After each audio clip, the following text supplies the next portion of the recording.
Estamos chegando a mais um episódio do As Ideias Podcast. E eu, particularmente, já quero começar falando com muito entusiasmo, porque a gente estava aqui, no backstage, conversando horrores. Porque a nossa convidada, gente, eu falo com entusiasmo mesmo, porque eu sou fã número 1, tá? Eu sou fã. Eu sou a maior fã desse lugar aqui. Mas porque eu amo a possibilidade de fazer história e trazer uma narrativa de pessoas vivas no momento que a gente está existindo, consolidando tantas coisas importantes para nossa sociedade, possibilitando, principalmente para gente que é mulher preta e que precisa de tantas outras antes da gente para conseguir, para a gente ter esperança, para a gente ter um ponto ali de expectativa.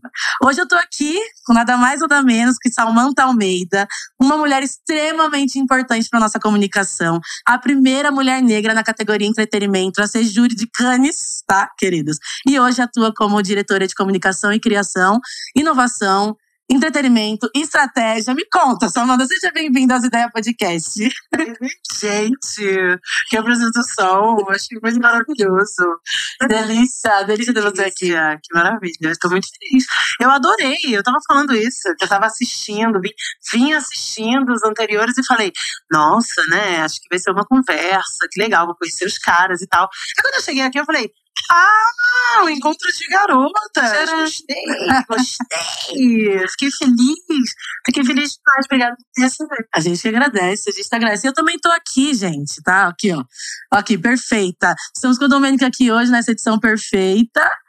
E hoje queremos falar de vários assuntos extremamente importantes pra gente, em um formato diferente também, como a gente tinha falado. As Ideias Podcast tá numa temporada nova, em um outro formato. E aí, trazendo todos esses pontos importantes que a gente já deu nessa claquete, me fala um pouco, assim, qual foi a parte decisiva, assim, pra Samantha Almeida vir, pra Samantha Almeida acontecer na sua carreira, assim, no momento que você olhou e falou, uau, Samantha Almeida existe, de fato, agora. Agora é verdade. Maravilhoso, uma pessoa em terceira pessoa, a Samantha Almeida. Exato. Ai, cara, eu não sei, assim. Sabe que eu fico pensando que o que existe, de fato, né? Essa ideia de que, poxa, que legal a carreira, que legal que as pessoas fazem uma coisa que eu gosto de fazer o que eu faço, que bom que as pessoas olham para isso e veem valor nisso, que bom que eu sou paga para fazer isso, né? Que é um conjunto da obra. Mas eu acho, assim, de verdade, que no fundo é um trabalho. Absolutamente como todos os outros trabalhos. E que, como um bom trabalho, ele demanda dedicação, ele demanda tempo, ele demanda experiência, ele demanda evolução constante. Ele me demanda também me questionar se o que eu estou fazendo hoje ele já é a evolução do que eu fazia antes, ou se eu também estou me repetindo nas fórmulas. Ele também me coloca um pouco na parede, né? De quanto mais você vai ganhando notoriedade, o alcance no que você faz, se você está sendo fiel a você, ao teu corre, porque é muito fácil, depois de um tempo, você começar a reproduzir coisas, até de você mesmo, reproduzir coisas que supostamente funcionam, ou dar textos que são fórmulas. Então, eu acho que eu, sem nenhuma vontade de colocar uma humildade que não existe, porque eu sou muito orgulhosa, né, das coisas que eu faço e dos lugares onde eu estou e a maneira e tal, mas eu também acho que tem uma vontade honesta de não se acreditar no próprio mito, ou não acreditar que você está pronto, ou que você sabe das coisas, porque isso é a morte exatamente do que me fez chegar até aqui. Então eu acho que na verdade, eu sou sapo, que meus amigos me chamam de sapo, e esse é o lugar legal. Cara, tô mais interessada em saber o que está por vir, qual que é o próximo corre, o que a gente vai fazer. E acho que eu sei que a coisa tá rolando quando coisas como essas aqui acontecem, né? A gente estava conversando antes. Sim. Que poxa, pra mim é um trampo que às vezes me faz feliz, às vezes não. Às vezes te pega num lugar que você se pergunta mesmo, pô, será que é isso mesmo que eu devia estar fazendo?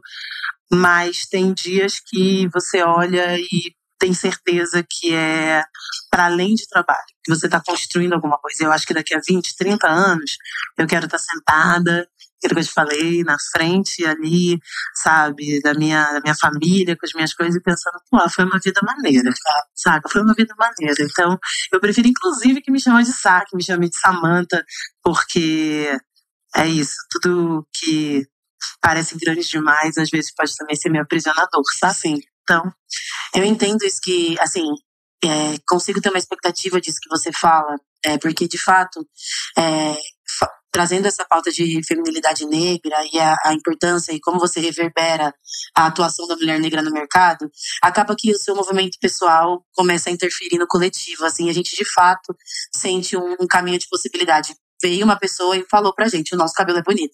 Aí vem você e mostra, ó, é possível, ó, estou fazendo. Então, acho que essas narrativas pessoais que você vai construindo, acaba que no coletivo vai reverberando de uma forma muito efetiva, assim, sabe? Porque a gente, hoje, a gente pode abrir um leque e falar assim, olha essas minas. E isso é lindo.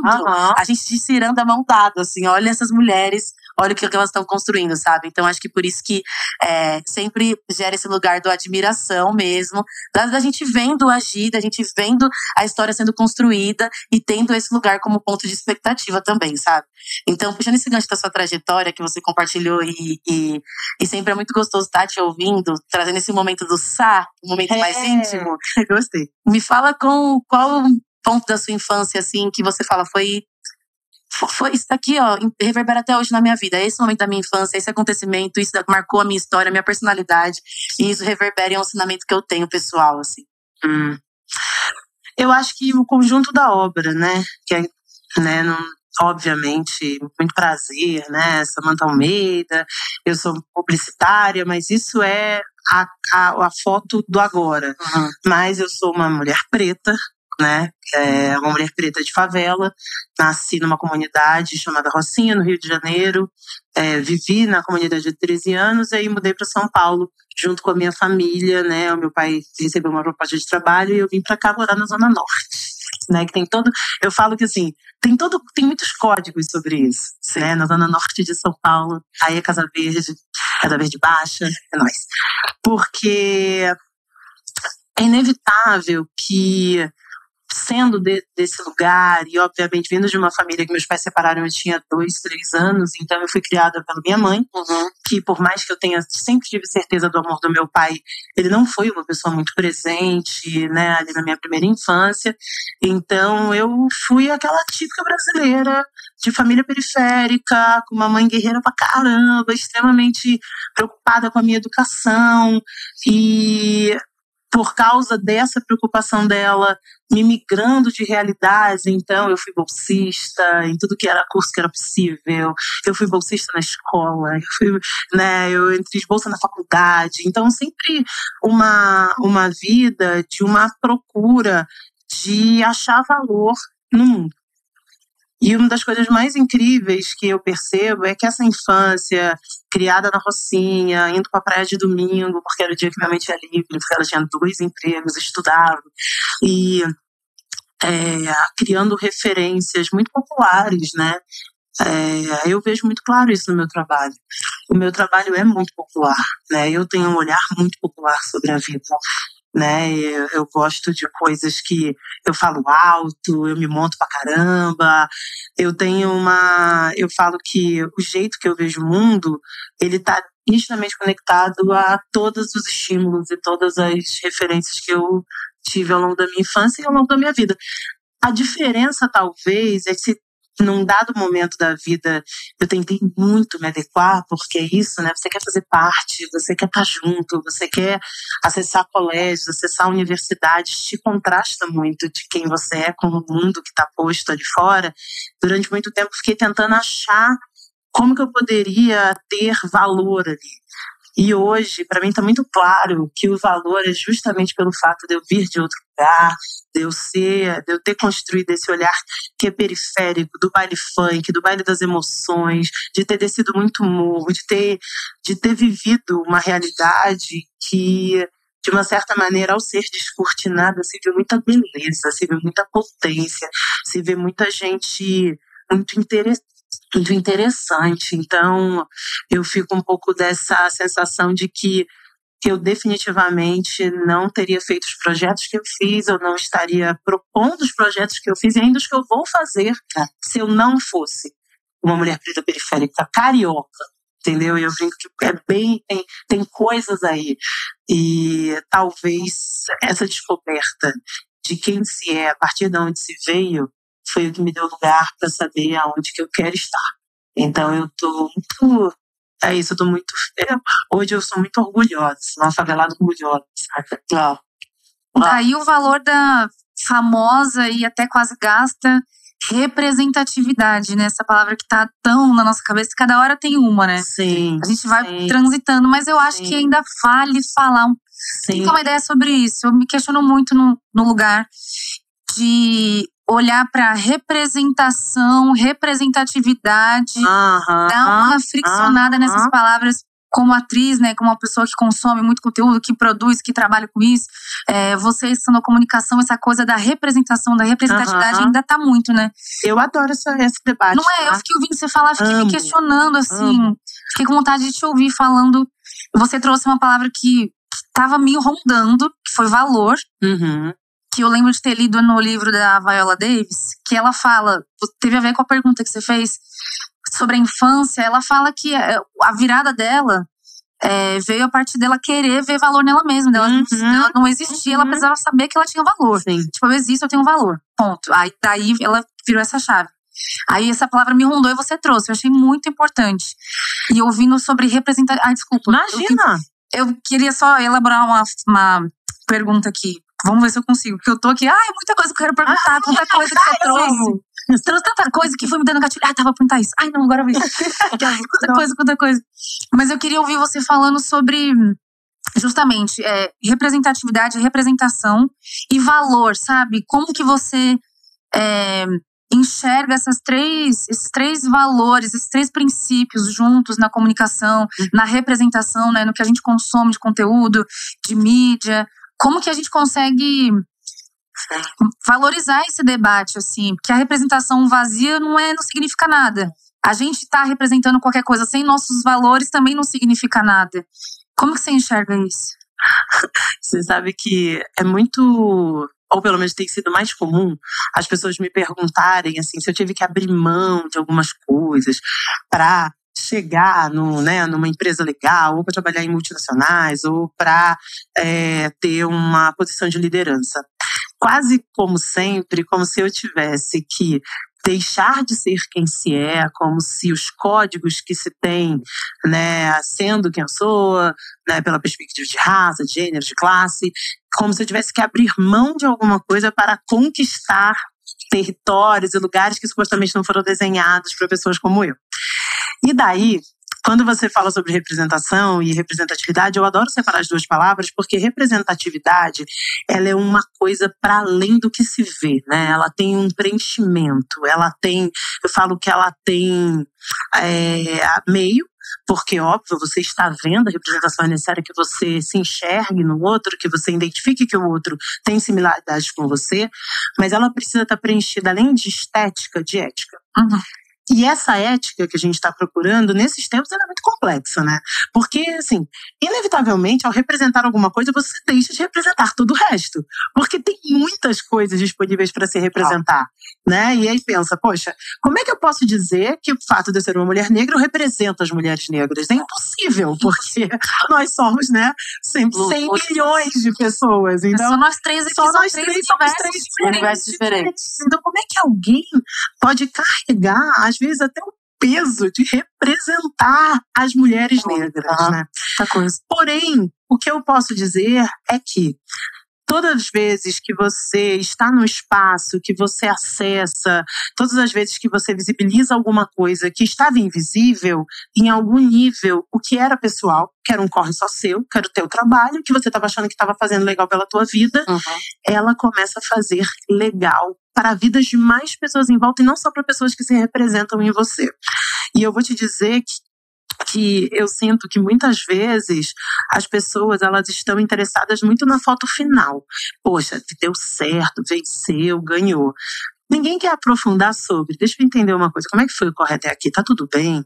Né? Como é que você foi tratada? Foi respeitada? Como é a tua relação diária? Saúde mental, saúde física? Quanto tempo que você leva? Porque eu tenho 44 anos. Então, assim, não é que eu estourei. Né? Por isso que a gente fala, como é que você reconheceu? Cara, eu ainda acho que estou reconhecendo, porque eu estou no corre igual. Né? Eu acho que é inevitável algumas pessoas que vêm de realidades que ascendem socialmente, a gente praticamente, assim, você está sempre com uma concessão de estar nos espaços. Você nunca conquistou os espaços. Você está sempre em processo de. Você está sempre debatendo e. Porque se eu vou para um lugar onde as pessoas não me conhecem, eu vou ter o mesmo tratamento de qualquer outra pessoa que está que tem as mesmas condições físicas, as mesmas origens que eu tenho. Então, essa ideia de que a gente chega em algum lugar e aí nesse lugar você passa a representar, eu acho isso inclusive muito duro com as pessoas que estão fazendo o seu corre e estão ganhando alguma notoriedade, porque fica pesado. Exatamente. Então eu fico com a vontade de dizer, olha gente, não me furto a inspirar. E se as pessoas quiserem, cara, se inspirar, achar que o corre é legal, quiser perguntar como foi, legal. Mas eu quero ter a oportunidade de ter responsabilidade só pela minha própria vida, pelas minhas próprias decisões. Não quero que ninguém, até porque não faço isso como profissão, não quero que ninguém siga os meus passos, que ninguém entenda se é o jeito certo de viver a própria vida, mas quero ter o direito de fazer, aí sim, a representação da minha vida que fizer sentido para mim. Porque a representatividade pode estar na maneira como você enxerga, que é o meu corre. Mas a minha representação e a maneira como eu sou, ela é pessoal. E é por isso que ela não está disponível. É por isso que ela não tá. Eu brinco assim, o que você está vendo na rede, o que você está vendo na entrevista, ela é 0,01% da fotografia. E a representação assiste 0,01% da fotografia. A representatividade tenta tatear mais um pouco, mas a representação é isso. Ah, poxa, né, você me inspira ou você me decepciona. É porque o que você está vendo é 0,01%. A gente é muito complexo, a gente é muito mais interessante, muito mais profundo do que cabe num coach de rede social, do que cabe num podcast, né? Nós somos trajetórias inteiras. Então eu sempre falo que a representação ela é muito dura, porque ela vê só a foto. A representatividade ainda tenta tatear, mas ela também precisa ter cuidado para não pesar, porque no fundo, talvez se houver um valor, um grande valor para ser debatido, deveria ser que é isso, com as suas especificidades, com as suas trajetórias, com as suas histórias. As pessoas estão tentando fazer o melhor que podem. E eu sou uma pessoa que está tentando fazer o melhor que posso. E assim, eu brinco que me diverti no caminho. E me diverti no caminho, sabe? No final do dia, é uma coisa que eu tenho falado muito, né? Eu sofri um acidente recentemente muito, muito sério. E uma das coisas que eu me perguntei nesse processo é isso. Cara, você tá se divertindo na tua vida? Tá sendo maneiro? Sabe? Você tá fazendo coisas que você vai ter orgulho que você tá fazendo? Porque se acabar, eu vou ficar, poxa, né, bacana, as pessoas que gostam do seu trabalho vão ficar chateadas, mas e você? Vai ter entregue para você qual que era o teu compromisso contigo? Porque a gente vive mais sozinho do que acompanhado pelos pesos de todas essas métricas sociais a quais a gente tem que responder agora, né? Nossa, tão importante você falar isso de se divertir, sobretudo depois de viver uma coisa muito difícil pessoalmente, né? Porque eu sinto que para pessoas pretas, às vezes, a nossa autoestima acaba se atrelando muito ao nosso trabalho. Às vezes até, sei lá, pra mim sempre foi muito nesse lugar. Se eu não consigo ter a minha super autoestima num lugar estético, que seja pela minha inteligência, que seja pelo meu trabalho, que seja porque eu vou ser impecável no meu trabalho, eu vou ser a primeira a chegar, a última a sair. E, enfim, trabalhando desde muito cedo, eu sinto que às vezes a gente pauta a nossa autoestima, a nossa autoconfiança muito no trabalho. Então é muito importante você falar isso. Tipo, cara, ok, a gente tem uma carreira muito legal, mas somos pessoas e a gente quer ser feliz, a gente quer se divertir, a gente quer ter prazer na vida, a gente quer ir no samba. Importante também em conversa de trabalho, em conversa de dinheiro, o que é que seja, a gente precisa de bem-estar. Você tá vivo. Eu amei isso que você falou sobre no samba, porque minha melhor amiga, a Raquel Virgínia, uma cantora, empresária e tal. E aí teve um dia, ela tava numa palestra super séria, falando de economia criativa, e alguém perguntou pra ela tinha acabado de ganhar o maior prêmio da publicidade brasileira, que é o Caboré. E alguém perguntou pra ela, falou, me fala, qual é o seu motivacional pra seguir, né, nesse mercado, batalhando? Ela disse, dinheiro pra ir pro meu samba. Claro, gente. Isso, querida. Um dinheirinho para ir para o meu samba, porque assim, o que me motiva mesmo é uma cerveja gelada, um cara gato, entendeu? Um bom pagode. Então, assim, eu trabalho muito. Por quê? Porque quanto mais trabalhar, melhores sambas e mais sambas irei. Eu achei isso sensacional. Brilhante. Porque, no final, o que ela está dizendo de uma maneira muito inteligente é que não me reduz a minha entrega. Eu também estou nesse processo. Existe uma mulher que está se divertindo, existe uma mulher que está viva dentro desse processo, né? Não estou alienada nesse processo, eu estou aqui. E aí, eu acho que essa fica essa resposta. Eu quero entregar, quero fazer coisas incríveis. Eu falo, cara, 44, tô começando o meu terceiro momento de carreira, e bora pra cima. Mas eu quero ir bora pra cima bem. Feliz, divertida, sabe? Com história pra contar. Errando também, com sabe? certeza, mas fazendo um rolê que seja tão legal pra quem tá vendo quanto pra mim que tô fazendo. Com certeza. Ai, que respiro. Vamos tirar esse. E olha, mentira, gente, que com 44 a vida tá muito boa. Porque era uma coisa, né? Poxa, o que você vai ter conquistado? Eu sei que tem um peso muito grande, né? Geracional. Tem ansiedade, né? Eu venho do futuro para dizer para vocês que fica mais legal. Quanto mais a gente encaixa na pele, quanto mais a gente encaixa no corpo e sabe qual que é o teu corre e tá bem nesse lugar, mais legal fica. Ai, bom saber. Vamos ver, né? Daqui a pouco eu volto e conto de novo. Tomar uma água, dar uma... Não sabe, você tava falando dessa imersão pessoal. E aí tava fazendo um filme na minha cabeça, eu falei, caraca, né? Você tá falando de cada vez mais a gente se compreender no nosso corpo, e todas as vezes que você, ali nessa fração de digital que a gente tem acesso a você tá belíssima, grandes acessórios, grandes looks, grandes cabelos. Teve uma vez que eu tava em um pagode aqui em São Paulo, e aí você tava... Vivendo, muito gostoso. O pagode faz parte. Exato. Como que você se traduz nessa moda, assim, sabe, contemporânea, que a gente fica surfando entre corporativo, que é estiloso, a gente não quer deixar o nosso tempero, mas ao mesmo tempo em ambientes que são ainda precisam do formal, precisa daquele código pra gente ser ouvida. Como que você mantém esse seu estilo lindo, maravilhoso? Inclusive, a gente já tá com o pezinho baixo aqui, mas na hora que ela chegou eu fiquei assim, ai, veio descalço, né? Descalço, mulher. Sim, gosto. Cara, isso é interessante também porque eu vou falar de um recorte muito específico. Eu trabalho com criação, né? Eu comecei no mercado de moda, minha primeira faculdade de moda, e eu fui para fazer faculdade de moda por causa de uma novela da minha geração. Foi Olha só a história. Porque, basicamente, toda garota, sou dos anos 80, toda garota 80 e 90 queria ser modelo. Essa era a verdade, né? Eu digo assim, que era o sonho coletivo da geração. E existia uma novela na época que mostrava meninas de 18, 16 anos, super novas, assim, super vivendo os conflitos da juventude, da adolescência, dentro da trama da novela. E o backstage eram os desfiles, essa parte que você não vê, de vestir roupa, de tirar roupa, de desenhar roupa. Eu achei aquilo mágico. Fiquei absolutamente encantada. Mas, que eu falei, né, sendo uma menina periférica e tal, meus pais tinham sonhos que eu fosse para uma carreira mais formal. E eu brincava que era assim, ou eu seria lá, que era o X da questão que eu tinha que descobrir, ou advogada. E aí, aquilo, não, tô estudando para ser advogada. Não, dentro de casa, claro, vou prestar vestibular de advogado, vai dar tudo certo.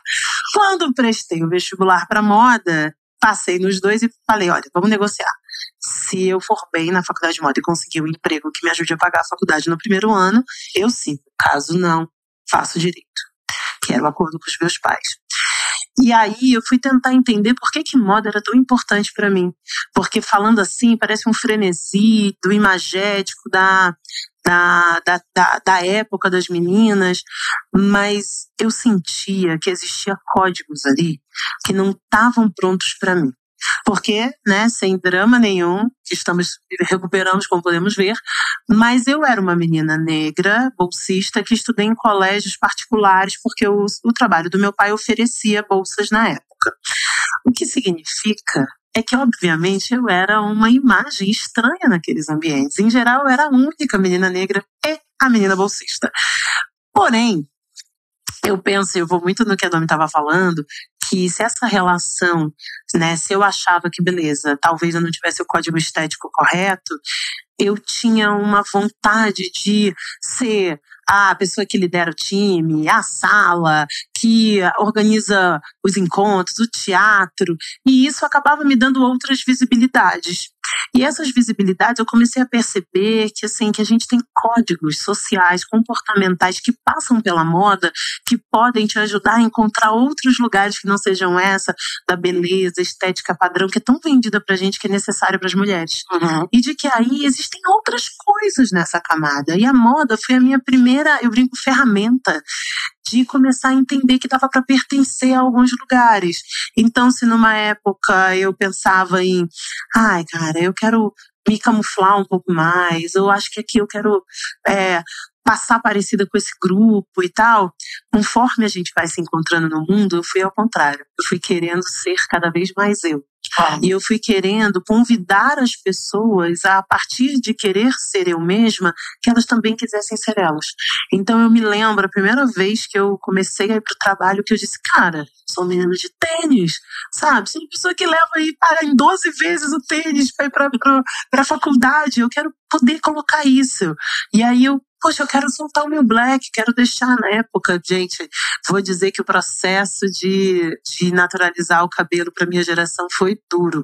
Então assim, eu quero ter o meu black, então cada passo que eu dava parecia que eu ficava mais próxima daquilo que eu sentia que eu estava distante, porque eu me tornava uma criatura mais interessante, que na época eu achava que era moda, mas não era, porque realmente eu estava começando a me apropriar da imagem que eu tinha, de quem eu queria ser a partir daquela imagem. Isso é viciante, né? Vocês estão vendo, no momento que a gente vira dono dessa casca que é totalmente viciante.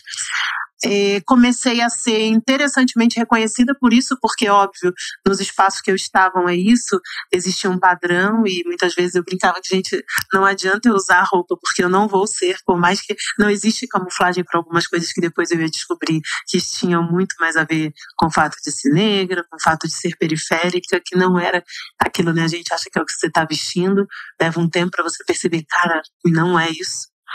E aí, essa jornada que foi construindo uma identidade estética também foi construindo um lugar criativo. E eu comecei a sentir mais livre. E essa liberdade, isso que é uma coisa importante, ela começou a ser, que talvez seja a grande dica, que é você precisa conhecer o sistema para hackear o sistema. Então eu comecei a entender que eu poderia ser o que eu sou, do jeito que eu sou, nos lugares onde eu estava, se eu conseguisse dialogar, decodificar com outras coisas que eram valor para outras pessoas. Uhum. Então, juntar esses dois mundos, que é nem como a gente, eu vou chegar grandona, me impor do jeito que eu sou. Não é sobre isso. Eu faço concessões, eu dialogo, eu entendo os códigos, e aí eu coloco nesses códigos coisas que são positivas e boas para mim. Porque o meu grande objetivo não é me impor no mundo. Meu grande objetivo é me sentir confortável no mundo. E às vezes, para se sentir confortável, a gente faz escolhas, faz concessões, a gente avança num lugar, recua no outro. Então a minha imagem foi sendo construída com essas descobertas e com esses avanços e com essas concessões. E eu diria para vocês que hoje eu já não preciso fazer concessão alguma. Sabe, aonde eu tô, do jeito que eu me visto, inclusive isso virou uma assinatura. Não, você tá com look hoje que eu tô assim, né? Todo mundo ficou, gente, essa paleta aqui, essa paleta. Não, a conexão aconteceu, né? Telepatia. Gente, eu preciso contar a verdade. E esse croppedzinho aqui, esse croppedzinho. Esse cropped é da nossa produtora maravilhosa, que estava aqui. Ela estava lindíssima, eu olhando pra ela, e eu falei, gente, esse crop é maravilhoso, que lindo. E aí, por favor, me fale o nome do projeto, porque enquanto você falou, eu me esqueci. Lerato Social. Lerato Social, que é um projeto que, a partir de peças prontas, não é? E o trabalho de mulheres ou que estavam em análogas à escravidão ou que vieram, são regressos do sistema carcerário, elas produzem peças de puro luxo, de pura moda. Eu pedi pra ela se eu poderia vestir. Você não quer me emprestar? Eu uso, depois eu te devolvo. Porque também tem isso, tem uma coisa importante sobre a moda que eu acredito. Porque moda também é construção de signo, também é construção de significado, que é a mesma questão de representação e representatividade. A moda, ela pode só ser representação, vazia, oca, belíssimo, sem histórias para contar. Muito do que eu visto tem uma história para contar. Muito do que eu visto tem uma origem, de onde ela foi construída. Muito do que eu visto tem uma pessoa por trás daquela peça, né? Então, eu tenho uma rede de parceiros, né, que é isso, quem faz a minha pele, quem faz o meu cabelo, aonde eu vou fazer minha unha, são redes, mais do que só pessoas que produzem serviços para o mercado ou produz looks, são pessoas que estão produzindo histórias. Eu adoro ver o meu dinheiro circular em nomes, quando eu posso dizer o nome da pessoa que fez a peça que eu tô vestindo, eu tenho prazer, sabe? E às vezes a gente nem fala para as pessoas, nem divulga, mas a gente se imune daquilo, né? Isso quer dizer, você tá com uma comunidade mesmo que ninguém esteja vendo, você tá ali. Eu adoro. Tá com você mesmo. E quando alguém me pergunta, eu adoro. Que aí eu já faço, olha, segue aí. É o que você fez agora, né?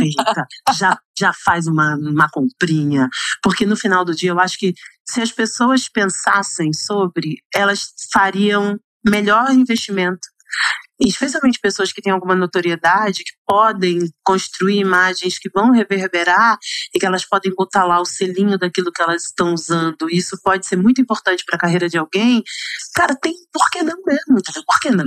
Principalmente numa fase que o nosso desejo de consumo, ele é o algoritmo que entrega. Se a gente não tem esse lugar de assim, onde é essa fonte? Porque o algoritmo não estava entregando, pra gente dar essa hackeada também, fica difícil até pra gente selecionar nossos gostos, o que a gente vai consumir, o que a gente vai vestir, porque sempre é refém da indústria. O que a gente gosta e o que a gente sabe que existe. Exatamente, né? Exatamente. Muito legal isso que você está dizendo. Eu também adoro usar alguma coisa assim que, sei lá, alguém vai perguntar e eu falar, sei lá, escolha a área da fulana de adoro perguntar de pessoas, fala suas tranças, quem fazem? A maioria da mama. Pode seguir, ela é maravilhosa. Sim. Sabe? Aí mais uma marca. Ela é maravilhosa. Faz meu cabelo lá antes, mas esse não é dela. Esse é da Laurão. Laurão mesmo. Ela, que assim, você tem quem não conhece a Laurão? Quem não conhece a Laurão? Laurão, maravilhosa, carioca no Rio, que está lá agora. Quando eu preciso fazer lá, ela que produz meus cabelos. E ela é babada. Bem lembrado. Ela é babada. Uma rede de mulheres poderosas. Uma rede de mulheres poderosas, é verdade. E nesse ponto que a gente citou de algoritmo, sabe? Como que você faz, assim, pra manter suas percepções criativas atuais, diferentes, disruptiva, que é a palavra que a gente mais escuta, eu acho que na comunicação, disruptiva. Tá em alta também. Como que você faz para manter a sua seleção respeitando as suas referências de uma vida, de uma trajetória em um mundo que o algoritmo é tão latente, assim? Muitas vezes é bundinha na cadeira e estudo, né? É isso. Porque a gente sempre acha que tá inaugurando novo. Eu posso te dizer que de tudo que eu já vi na vida, ou tudo que eu faço, que eu acho mais relevante, em geral, alguém já tinha feito parecido, alguém já tinha construído algo no caminho, que talvez não teve notoriedade suficiente, ou porque talvez não estava em ambientes que ganhou escala. Então, eu tenho uma filosofia de que é muito bom estar sabendo o que está acontecendo no momento, né? Não dá para desgrudar do hoje, mas que eu ainda não conheço tecnologia melhor do que livrinho na mão, cursinho à vista, aprendendo como foi feitas as coisas, da onde vem aquela referência. Tem uma... posso contar um caos? Por favor. Muito legal esse. Que é o seguinte, há uns anos atrás, eu fui convidada eu trabalhava numa marca, na época, numa marca de maquiagem, que ia lançar um perfume com um dos maiores estilistas do mundo, assim. Como eu fiz faculdade de moda, eu conhecia a vida da pessoa, né? Ele era absolutamente maravilhoso. Ele faleceu, acho que em 2022, se não me engano. Era uma pessoa muito referenciada. E aí você fala, como é que você faz uma campanha de lançamento de um produto, porque ele estava fazendo uma parceria com essa empresa de beleza e fazendo uma parceria que ia pegar essas frags super famosas, o cheiro super famoso dele, e deixar mais acessível, popular. Então a pergunta era assim, cara, mas como é que você apresenta alguma coisa e alguém que ele é tão colocado no mercado de sofisticação, de moda tão distante, como é que você leva isso para as pessoas saberem que agora você tem ali no seu folheto, você pode comprar na época 89, 120 reais, que é um dinheiro, mas que por uma perfumaria que teria que te entregar uma coisa premium, você fala, né, como é que você apresenta esses dois universos um para o outro? E daí, a ideia original, ele viria para o Brasil e a gente faria uma grande coletiva para imprensa, esse tipo de coisa bastante padrão. Na época, eu ficava pensando, eu falava, mas assim, quem tá ali no dia a dia, que compra o folheto, quem é a pessoa que vai escolher e vai botar 100 reais dentro de um perfume? Essa pessoa não tá vendo coluna social, não tá nesses lugares onde vai reverberar essa visita. E ele não é, por mais que ele seja um ícone para as pessoas que conhecem moda, para as pessoas da realidade do meu consumidor, quem é ele? Quem é essa pessoa? E daí, na época, a gente fez uma campanha muito linda, que ainda está disponível no Google, que a gente juntou esse grande ícone criativo global com novos criadores que estavam fazendo trabalhos muito bonitos aqui no Brasil. Tanto na categoria de perfumaria, mas também de rap, mas também de moda, mas também de dança. E uma delas, uma das pessoas contempladas nesse projeto, inclusive, que aceitou o convite na época, que foi maravilhosa, foi Tashi 3. Que era uma ideia de que existia luxo, existia valor, existia potência criativa em todos os lugares, mesmo que muitas vezes a gente olhasse e dissesse, mas calma, por esse preço, desse jeito, às vezes a gente dá preço e não dá valor. E a ideia era essa mistura. Bom, trouxemos ele, levamos ele na galeria no centro da cidade para poder, literalmente, colocamos ele dentro de uma galeria, uma ocupação dentro do centro da cidade, e aquele homem super consagrado, subindo as escadinhas, sentada num sofá, que depois, durante a conversa, a gente descobriu que tinha sido recolhido, o sofá tinha sido recolhido do lixo, tinha sido restaurado e estava ali. E assim, a experiência dele, eu ficava pensando, quem está mais maravilhado?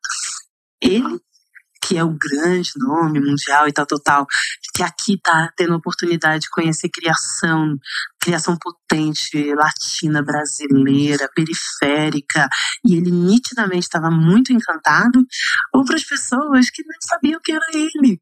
Olha que coisa maravilhosa! Se você tira das pessoas um bando de quase como seus créditos, se você tira das pessoas esse bando de assinatura, ela é só uma pessoa como você, então a gente tinha que explicar quem ele era.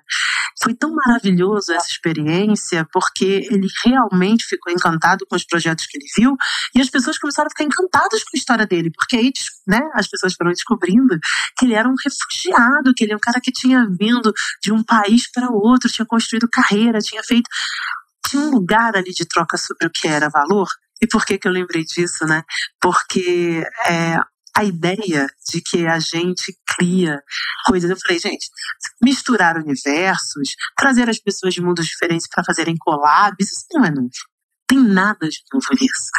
Agora, o que tinha de novo nessa história é que depois que ele foi embora, eu recebi uma mensagem que eu tenho até hoje, um printzinho, que ele tinha muito tempo que ele não era tratado como um criativo, porque ele era muito tratado como uma celebridade, como uma pessoa, como um famoso, como uma pessoa quase como um ídolo.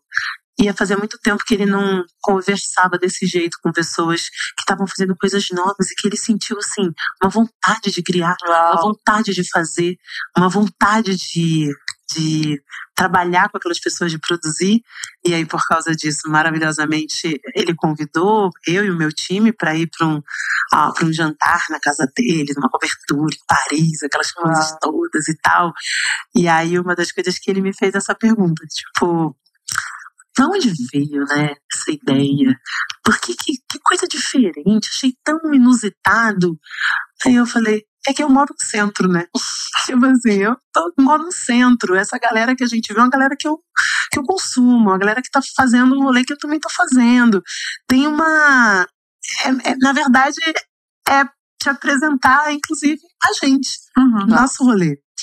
Então eu fico muito me pensando que, assim, boa parte das coisas que eu faço eu não tô criando absolutamente nada, entende? Dá vazão à vida, né? Vazão às coisas que de alguma forma, durante algum tempo, foram represadas, não tiveram valor, e que hoje me parecem as coisas mais valiosas que a gente pode apresentar para o mundo, né? Então, essa visita responde isso. Como é que você não perde?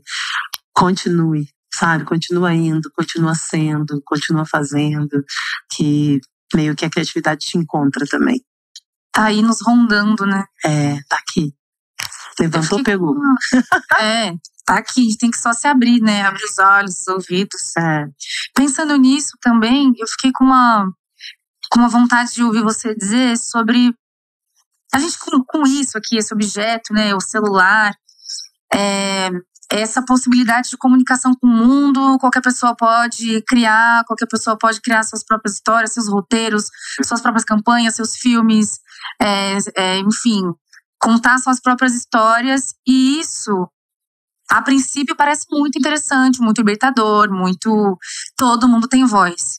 Por um outro lado, olhando agora nessa reeleição de Trump e vendo essas grandes cabeças, os grandes donos, os empresários das mídias, e se revelando, mostrando que aquela conversa que a gente estava vendo há um tempo atrás, do tipo, olha, as redes sociais de grande porte estão interessadas em falar de diversidade, estão interessadas nas pautas que estão em alta, essas pessoas estão junto, enfim, as campanhas, tal, as hashtags todas. E essas pessoas se revelaram agora.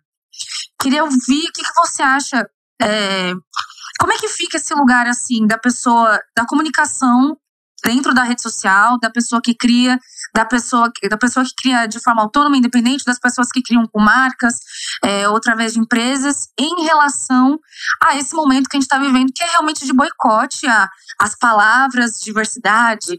Parece que virou ofensa, assim. A gente não pode tocar em palavras que já vira spam, de falar negro, negritude, representatividade, feminismo. Como é que a gente pensa alcance quando a gente está falando de trabalho, quando a gente está falando de produzir campanha, quando a gente está falando de trabalhar com marca, com empresa, se relacionando com esse cenário atual de completa... de ódio mesmo, assim, de disseminar ódio com o que a gente é, porque agora eles estão, de novo, livres para voar e odiar à vontade. Como é que a gente se relaciona com isso, sendo fiel ao que a gente acredita, sendo fiel a quem a gente é, porque a gente não vai deixar de ser, independente do que está acontecendo no cenário político, independente dos boicotes das redes sociais, porque de repente se tornou já cafona, já foi essa pauta, não está mais na agenda falar de raça, sei lá. Como é que a gente se vira com isso? Cara, essa pergunta é pergunta de 1 milhão, hein?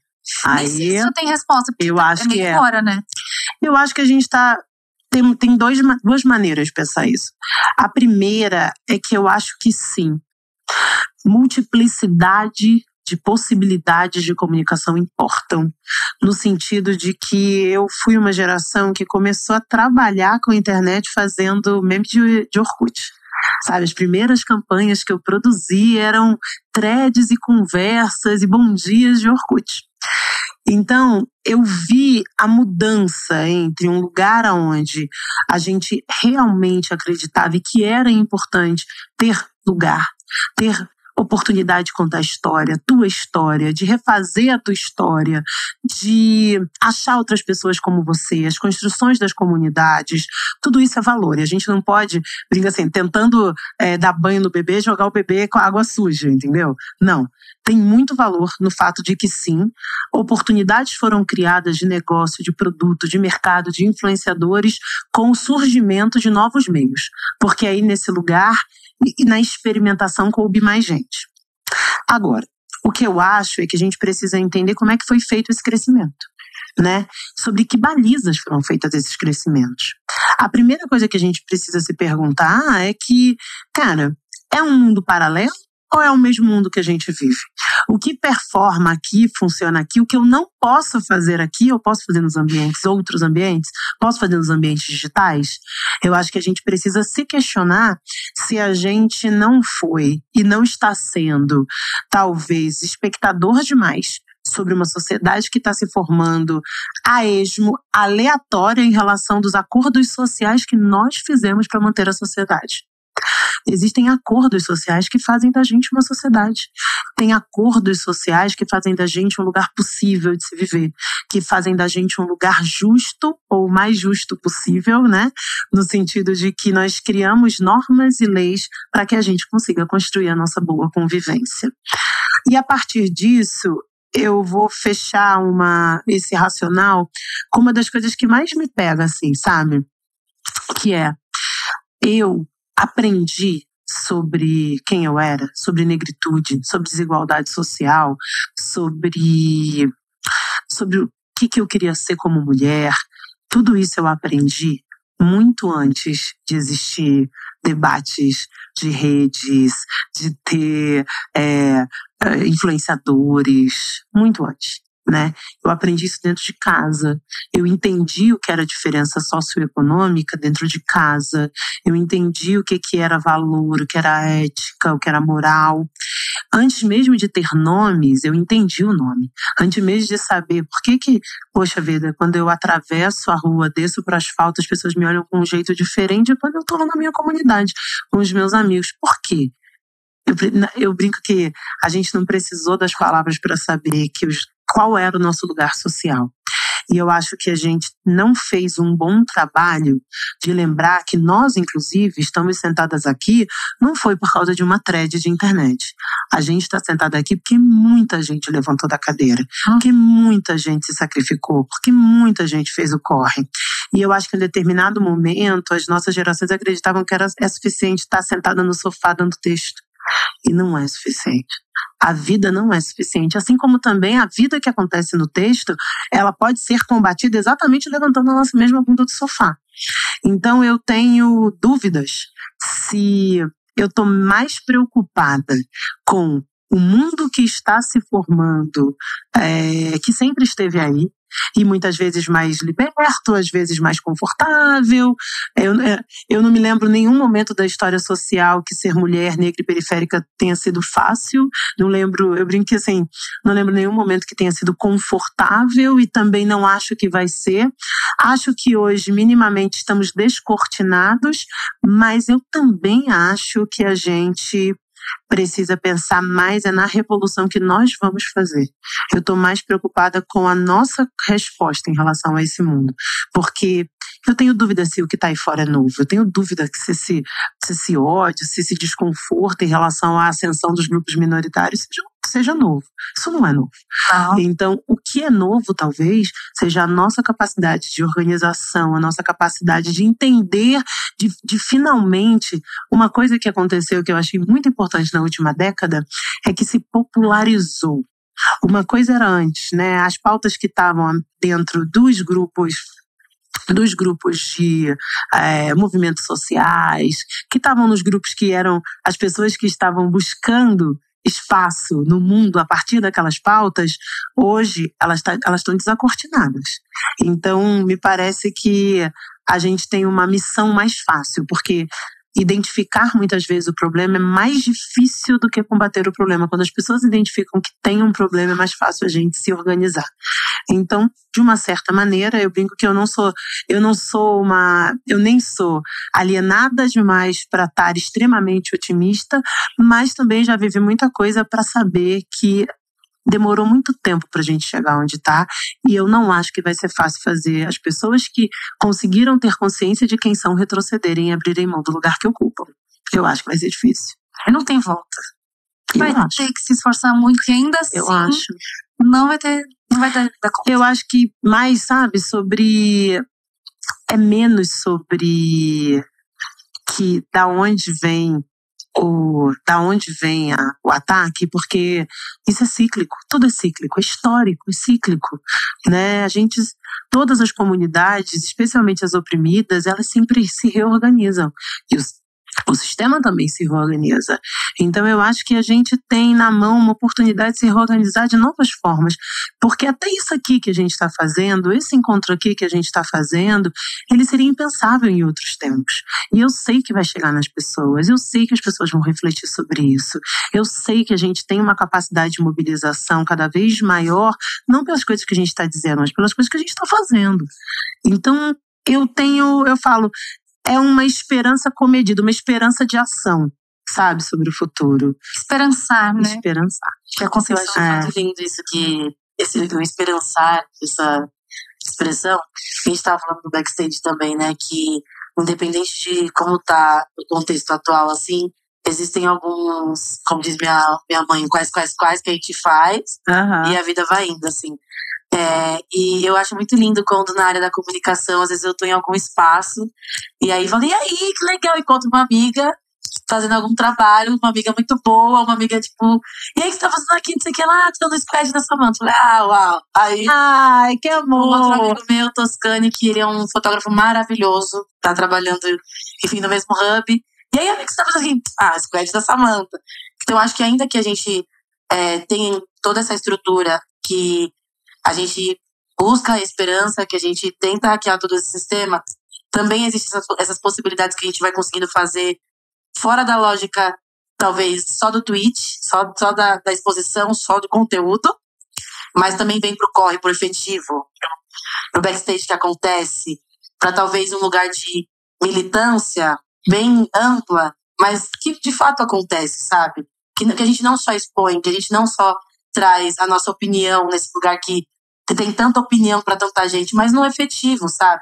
Movimentar pessoas que estão movimentando um lugar efetivo, que traz a empregabilidade, como a gente falou, que traz o trabalho com qualidade de vida, que traz uma liderança fora da lógica patriarcal, mas uma liderança que você senta para conversar, que você troca. Então, acho que por mais que exista uma estrutura aí, uma engrenagem muito fluida, quando existem os nossos corpos, o nosso acesso, quando existe a nossa inspiração lá da quebrada, as coisas fluem diferente, assim, sabe? Eu sinto isso, assim, a minha admiração principalmente é nesse lugar, assim, sabe?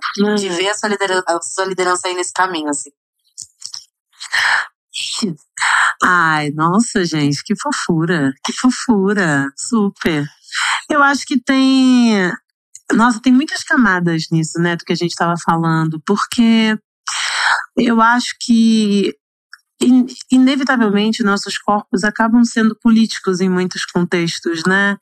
Eu brinco que não é tão comum quanto era há 20 anos atrás, talvez nem tão comum como hoje era, né, há 10 anos atrás, mas muitas vezes sim, eu sou a única pessoa preta da sala.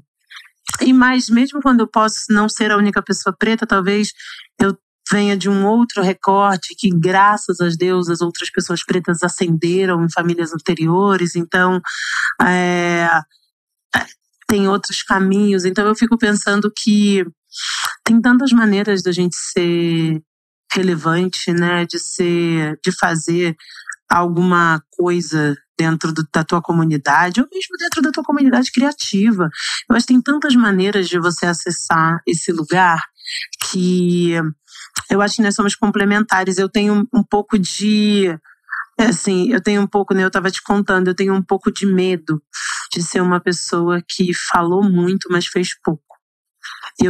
Esse medo é um dos meus maiores, porque como toda pessoa que ascende ou que acessa espaços diferentes da onde ela nasceu, você está sempre tentando buscar validação, você está sempre, parece que a engrenagem de se provar, de continuar relevante, de não perder o tempo, ela continua. Acho que foi o Brown, né, que veio e disse que a busca para o sucesso é uma linha depressiva, é difícil, e ela também é muito frágil, porque muitas vezes nesse caminho você vai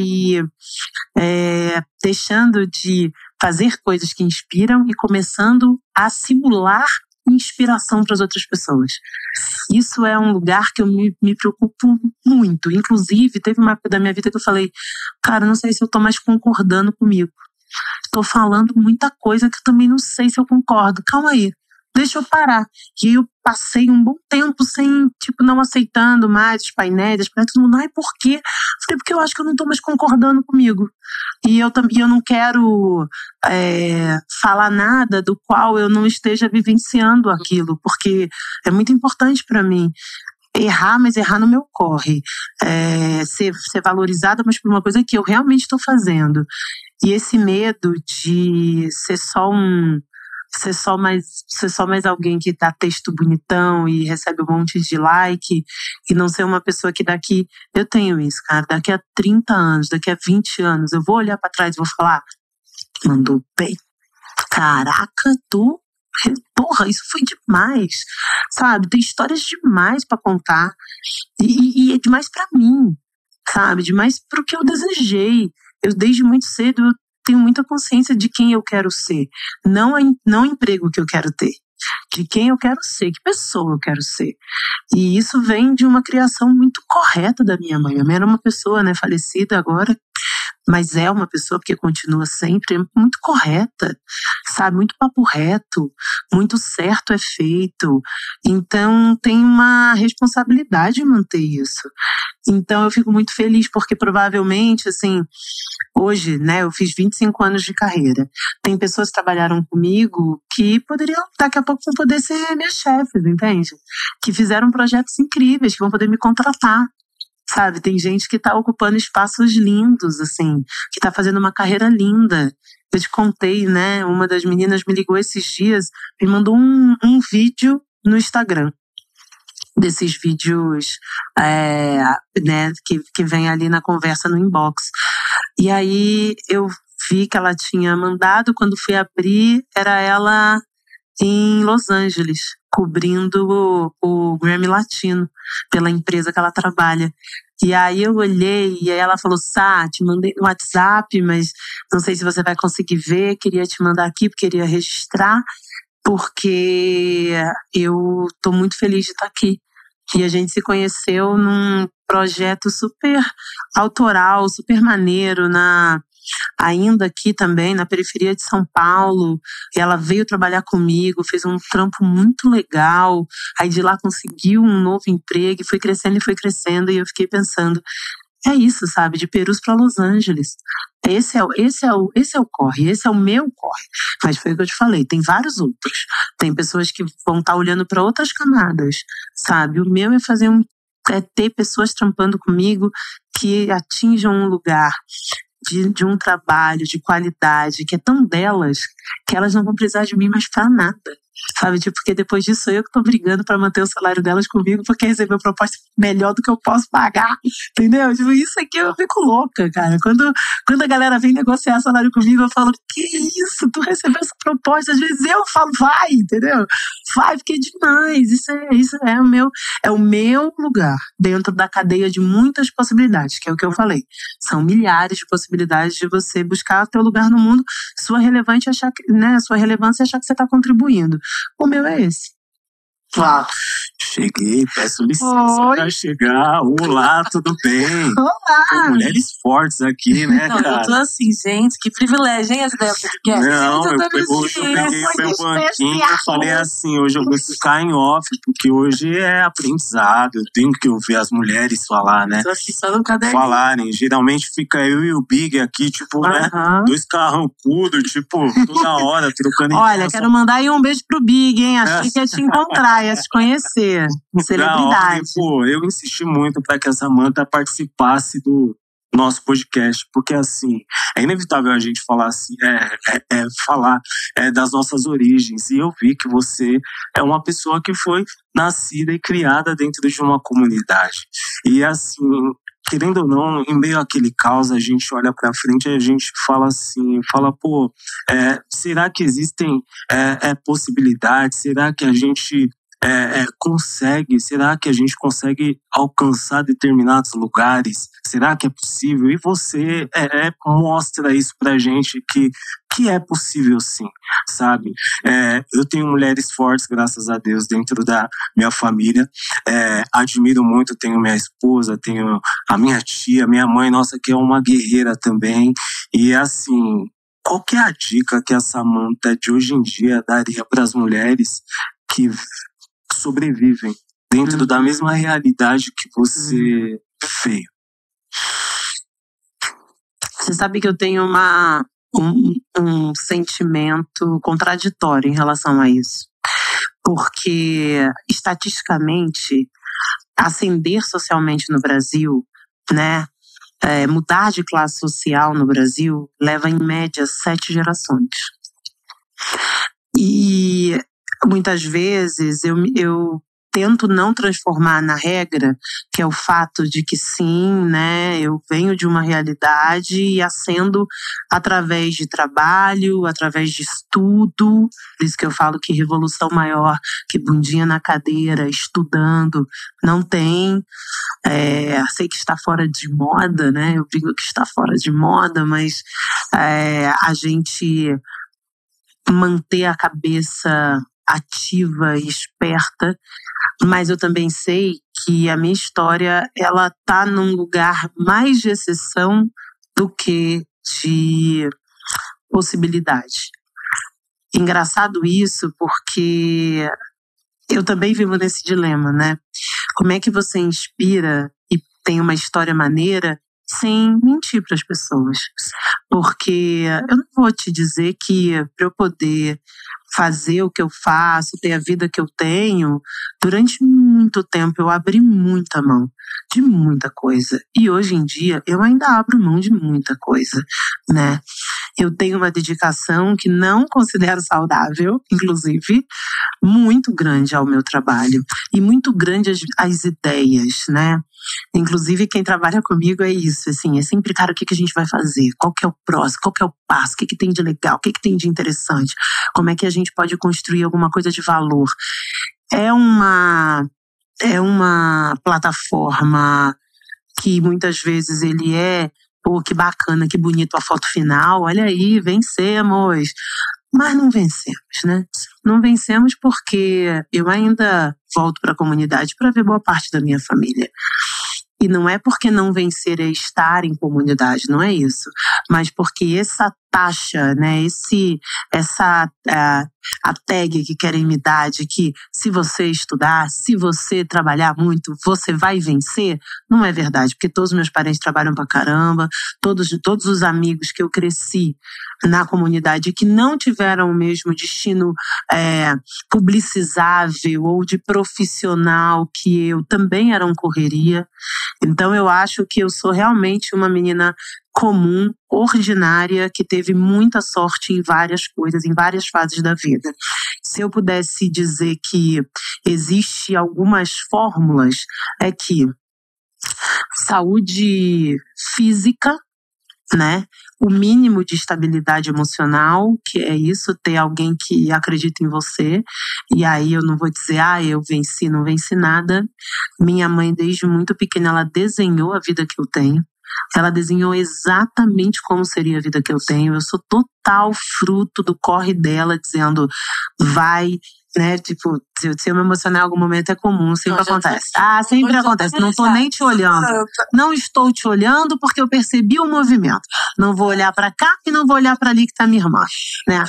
Porque minha mãe, ela vendia serviço pra eu poder, tipo, fazer inglês num lugar, porque ela dizia, é bom fazer inglês, é bom pra você. E hoje eu chego nos lugares e eu falo inglês, mas meu inglês nunca vai ser suficiente porque eu não aprendi criança, eu não sou nativa. E eu brinco disso, né? Que como é que eu vou dizer para as pessoas, vem, bora junto, vai dar certo para você? Se eu sei que também, às vezes, eu tô em algumas salas que eu fico pensando, meu Deus, o que eu faço agora? Né? Não sei se eu tô pronta, meu Deus do céu, uma puta expectativa e eu mesma tô sem saber o que eu tenho que fazer. Então, assim, eu diria e digo para as pessoas e para quem me segue é que é muito bom realizar teus sonhos. tem um lugar muito honesto, a maior honestidade que eu tenho na vida é que é muito legal você olhar para a tua vida e ela ser do jeito que você escolheu, com tudo que tem de certo, tudo que tem de errado, mas você olhar e dizer, até isso aqui que não é tão legal, fui eu que me dei, fui eu que me enfiei nessa confusão. Autonomia é mais do que autonomia financeira, autonomia de pensamento, a autonomia de saber que se hoje eu precisar, que eu pego minha bolsinha e vou pro mundo, porque eu sou dona das minhas escolhas, eu sou dona do meu ori, eu sou dona do meu destino. E a gente pode fazer isso em qualquer situação, sabe? Essa capacidade de se olhar e ver valor tem que vir antes de alguém te dar valor. E eu não tô fazendo papo papo de coach, papo de para viralizar, não é. Eu falo que para mim sempre foi, cara, você hoje, olhando para você tem orgulho do que você tá fazendo, sua mãe tem orgulho do que você tá fazendo, né? Ela vai, seja onde quer que ela esteja, ela tem orgulho disso. Porque eu acho que de uma certa maneira a gente vai se perdendo para caber em alguns lugares, vai deixando partes importantes da gente para trás para caber em alguns lugares, e aí a gente não cabe e ainda tá sem partes. Entendeu? Então eu quero não caber, mas inteira.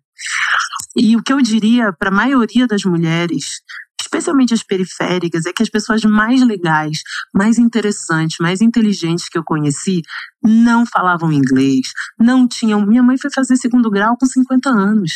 E ela foi a maior economista que eu conheci, porque como uma pessoa que tem 2 empregos, um deles de empregada doméstica, forma uma pessoa que hoje é diretora de uma nacional gigante.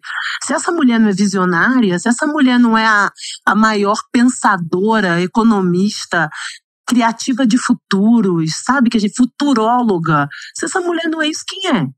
Então, eu fico muito, muito feliz, assim, de fazer um trampo que as pessoas admiram. Eu fico super orgulhosa disso, mas não é isso que me pauta. Não é isso de jeito nenhum que me pauta. O que me pauta é ter certeza absoluta que, o que eu tenho é o que eu sou, o que eu construí, e que se sair, se tirar tudo isso, ainda tem uma pessoa aqui que é maneira, sabe? Que é uma pessoa que tá fazendo o que acha que tem que fazer. Essa capacidade autônoma eu não aprendi na carreira. Eu aprendi em casa. Então, tenho certeza que... E é uma coisa que a gente fala sobre... Se as pessoas quisessem seguir o meu caminho, eu diria pra vocês, cara...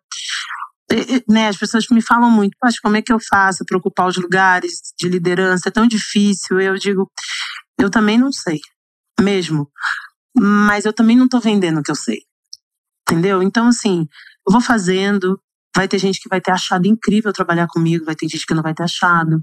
Vai ter gente que vai achar super inspirador o que eu digo, tem gente que vai achar bobagem. Primeira coisa é que enquanto você tá tentando agradar o mundo inteiro, que nitidamente isso é impossível, tem na frente da fila tem que ter você, entendeu? Porque tem muita gente que agradou o mundo e arrasou e ganhou muito dinheiro e tá fazendo um monte de coisa e tá completamente perdido. E aí eu diria que se manter linear e fiel ao que você acredita e correndo atrás, porque o mundo tá mais difícil, é a única fórmula que eu conheço. Talvez um dia faça uma dancinha, estoure num troço, não sei, pode ser. Mas enquanto isso não acontece, cara, consistência, vai fazendo, sucesso te encontra, vai fazendo. Eu acho muito um aprendizado mesmo você, e um reforço, né, sobre tudo que compõe a nossa mente quando você fala e enaltece sua mãe nesse lugar de criação. Porque eu sou mãe também, talvez eu chore, né? Porque isso é um assunto muito específico. Eu sei. Mas eu acho lindo isso de entender uma maternidade visionária, porque é isso que as mulheres, principalmente as mulheres na periferia, faz, assim. Eu preciso romper com isso. Sim. Meu filho precisa dar certo, Sim. Meu filho precisa ter autoestima.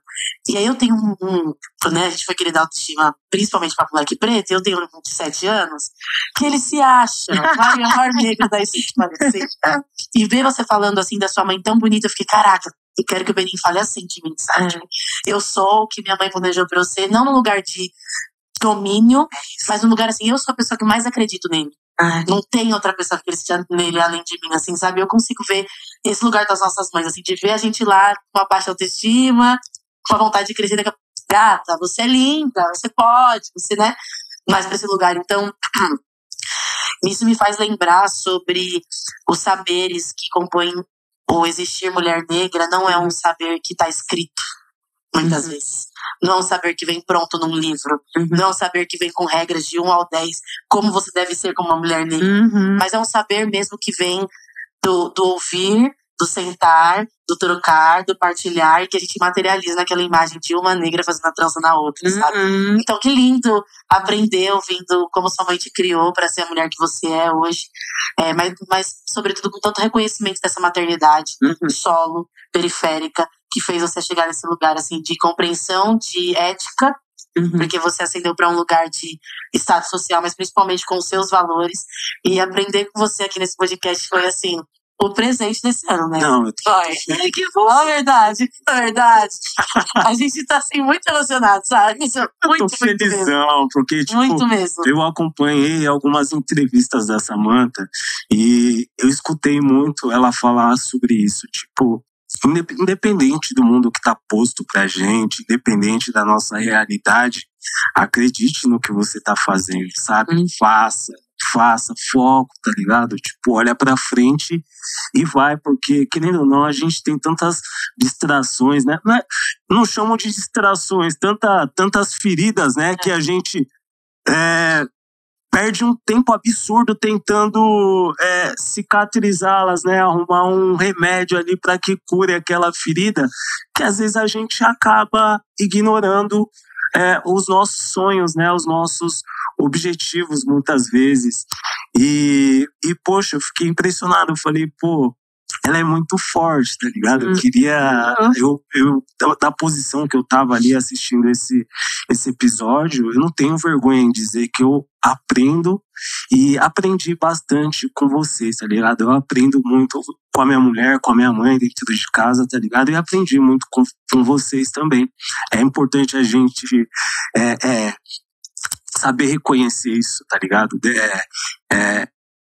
Vindo de vocês, mulheres. Então eu queria agradecer demais, tipo, não sei nem como trocar uma ideia, porque vocês arrasaram, mandaram super bem. Eu caí aqui de paraquedas, né? A Dudu tava aqui mandando super bem. E, poxa vida, Samantha, eu queria agradecer demais por você ter aceito o nosso convite.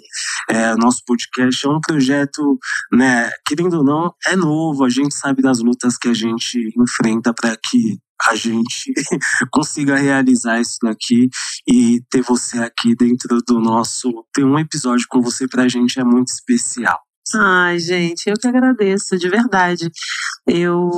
Das coisas que mais me mobiliza, assim, a pensar é que incrível que a gente consegue, sem saber às vezes, sabe? Porque é bom também não saber, mas sem saber que você está expandindo, eu sinto que esse encontro é uma expansão, porque eu não precisava saber, eu não precisava ter consciência que vocês existiam, no sentido não só de existir de verdade, mas que a gente existia como pessoas que pensam e que estão olhando para o futuro, etc., para saber que a gente, em muitos níveis, está unido com muita gente que está fazendo o mesmo corre em lugares diferentes. Que é aquilo que a gente estava falando, que é quase como a gente não precisa se saber para saber que a revolução, em algum nível, o crescimento da comunidade, o lugar, né, de novos visões do que é ser preto periférico, do que é ser mulher, do que é ser mãe, que eles estão expandindo. Você não precisa saber que o movimento está acontecendo para fazer parte dele. Eu sinto isso, assim, eu tenho falado muito para as pessoas que me perguntam sobre, e você não sente um retrocesso, etc. Eu falei, engraçado, porque quanto mais eu ando, mais eu descubro que tem gente fazendo coisas incríveis e que está espalhado. Então, assim, eu não preciso me saber nas pessoas, eu não preciso conhecer as pessoas para saber que a gente está num movimento coletivo que é muito revolucionário. Então, eu volto a dizer, dizer, cara, eu quero conversar daqui a 20, 30 anos. Porque daqui a 20, 30 anos, talvez a gente tenha noção do quão revolucionário foi esse momento histórico que a gente está vivendo. Porque muitas vezes, quando você está vivendo um momento histórico, quando você faz parte de um movimento histórico, você não se sabe. Você não sabe o outro. Você não percebe. É necessário que se passe o tempo para que você olhe para trás e fale, mas aquilo era incrível que a gente fez. Então, essa ideia de que eu não preciso saber o que vocês estão fazendo, não preciso saber o que o grupo de criação de outros... Esses dias eu estava vendo um grupo de criação indígena incrível, publicitários, não preciso saber que eles estão fazendo pra gente ser parte da mesma coisa. Estamos parte do mesmo tempo. Então eu fico muito grata, porque eu vi, obviamente, conheci o podcast, e aí eu olhei e falei, gente, umas pessoas muito famosas vão lá. Eu falei pro Melzinha, né, minha irmã, eu falei, mas assim, vou ter mais alguém? Né? Vai ter uma celebridade? Vai ter alguém? E ela falou assim, não, eu acho que é só você.